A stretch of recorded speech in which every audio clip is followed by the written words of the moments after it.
First time I saw snowboarding was '87. Yeah, I was definitely hooked on it even before I tried it. I got into competition right away. My dad didn't think much of it because I was a big ski racer at the time and doing pretty good. I did this little amateur tour up until I think '90. I won the U.S. National Amateur Championships, and then the next week I won the Canadian National Amateur Championships overall title. So after that, I just basically decided that the next year, I was going to turn pro and I was going to get a coach and see what happens. That's when I decided to take it seriously.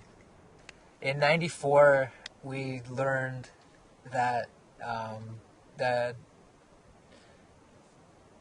IOC was going to let snowboarding into the '98 Olympics. And, for me, I just wanted to do something in my life where I was the best in the whole world. For me, it was a big deal because growing up, as a little kid, I used to watch the Olympics, and I had dreams about competing as a little kid, like in front of, crowds of people. Yeah, to prepare for the race that you've been thinking about for 4 years, I don't know if there is a way to prepare for it. The whole experience is starting off to be pretty overwhelming, a lot bigger than what we had ever thought it was going to be like. It started sinking in about what the enormity of being in the Olympics actually meant. On the second run, when I crossed the line, I had just done probably the most out of control, balls out, risk everything, no time is better than a slow time run, that I was amazed that I even got across the finish line in the first place. Finally, there was 3 more guys to come down, and the first guy out of those 3 come down, and I beat him, so I guaranteed bronze medal. It's like, yeah, cool, that's awesome. Next guy comes down, same thing. I beat him too. It's a guaranteed silver medal. This is getting better and better. Like, I can't even... Me and my dad were like literally, it was like seeing something good happen in slow motion. Like, wow, it's just getting better. And like, you're already, adrenaline's packed. You're at the end of a 4-year mission and it's already like, wow, I'm medaling. Like, this is through the roof. And then the last guy came down. The goosebumps started coming up, and my name just stayed at the top, and it just, from when I did my run until the end of the race, and it was just like seeing an oasis in the middle of the desert. I mean, it was a dream come true that I had had for a long time, and all the TV cameras would rush over, because I was the winner, and they wanted interviews right away, and I was giving interviews to all the big TV networks and around the world, and trying to present myself as an Olympian and an Olympic gold medalist. All of a sudden, like, okay, I'm on stage now. Like, everyone's watching, and this is great. And I dedicated my race to a friend of mine that had passed away in an avalanche, and it was really a special moment. And then we did a little mock, ceremony on the podium just there at the bottom of the race where we get flowers and stuff like that, and then straight into the drug testing tent. The privilege of doing drug testing because you're a medalist was like, this is so much fun. I mean, it's crazy that we have to do, like, pull our pants right down to our knees and totally, like, in front of these people, like, that we don't know, and we're athletes, so we don't want to get naked in front of people. But I mean, it was quite a way to cap off such a big race. Top guys that you'd watched as a kid on TV present medals. Now it's your turn to get one from the same guy. I mean, that's, it's unbelievable. Then probably 10 minutes after we got back to the room, we were all hanging out, and the team captain for the snowboard team came in and basically told everybody, to get out of the room and for me to sit down, because I could tell by his tone that something bad happened. How he said, yeah, you failed your drug test. So we found out, like, within probably 15 minutes of getting there, that I had failed a drug test for marijuana. I think I'd been tested 2 or 3 times going into the games back in Canada, and apparently I had failed all of those tests for marijuana, and nobody had ever said anything to me that I had failed any test at all, and everybody around me was losing it. As it turned out, it wasn't even on the list of the IOC list at all. First of all, why didn't they, if it was a big deal, why weren't they telling me or imposing sanctions on me already, or why did they even let me go in the first place if I was already failing all of my drug tests? And since they didn't do that, why now? Why are they doing it now?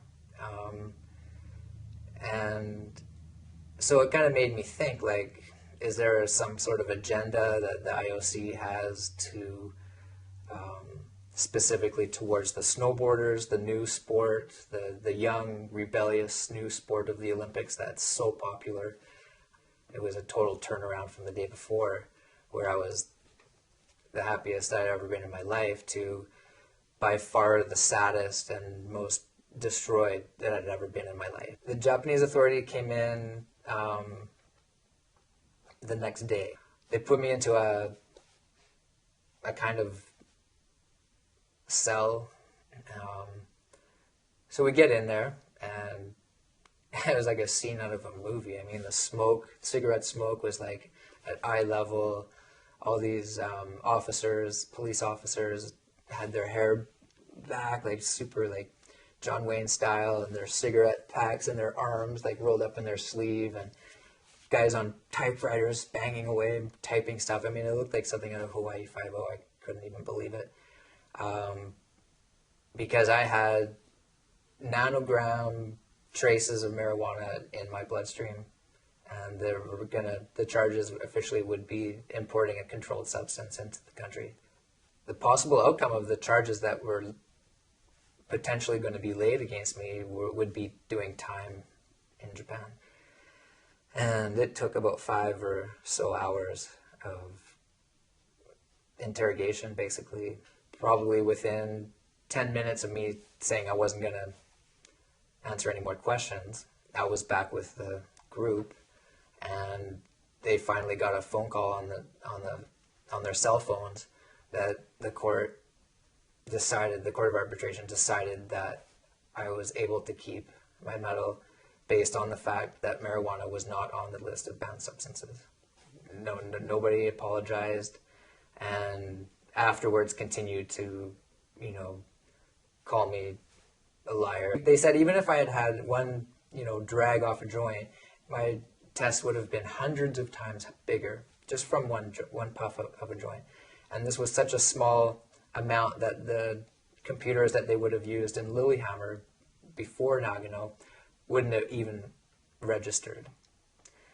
So then the question remains, how did this happen in the first place? What was the driving force behind this movement by the entire IOC as a group to persecute me? The IOC was definitely trying to cover their tracks, because I was the first athlete to ever officially lose a medal and get it back again in the Olympics. I went from the jail to the hotel, back to my room. That I hadn't even been in my room for like 3 days or 4 days. I can't even remember. I lost 20 pounds in those days from not eating and not sleeping and being stressed out. And my phone's ringing. Jay Leno wants me to go on the Tonight Show the next night. At the airport, people were pointing, taking pictures. At one point, a guy came up to me, like someone from England or English person came up to me and asked me if I was that guy, And for some reason, I said it wasn't me. And the guy knew it was me. And he goes, "Why are you saying it wasn't you?" And I was just like, wow. Like, I didn't expect that I was going to say that I wasn't me. I just said that. When I say it was the beginning of the rest of my life, I mean that when I was confronted by the guy at the airport in Tokyo about if I was that guy, that was when I realized that I'm going to be famous beyond what famous ever meant to me before, and beyond what you could ever know famous is unless it happens to you. And whether or not I was ready for that, I didn't know at the time. I can tell you now I wasn't ready for it. It took me probably 6 years after 98 to sort of come to grips with it and to start living, as normal, as close to as normal as I was before the Olympics. Emotionally, on the outside, it seemed like everything was going good, and I was presenting,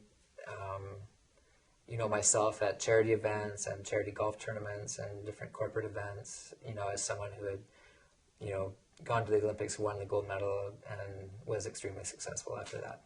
That was the image that I was presenting, and it was the complete opposite of the life that I was actually living. It was like, well, this little girl named her Goldfish after me, and this guy hates my guts and wishes I was dead. That's what took me years to get over. My ideal about the Olympics and the whole fantasy of the Olympics and what the Olympics are and the significance of them, to me, was completely lost. It was like a sad reality that what I always wanted to do wasn't what I thought it was, and didn't turn out at all how I had imagined it to turn out. I mean, we visualize ourselves winning big races like the Olympics, but we don't visualize, well, what happens, how am I going to feel if I fail a drug test? And you don't really run those scenarios. I think for me, the biggest thing that I learned was to be yourself, to try to stick to your guns the best that you know how to, and not try to be somebody that you're not, and to tell the truth, and then you can never get mixed up in some sort of a weird situation where you're pretending to be somebody else, making up stories.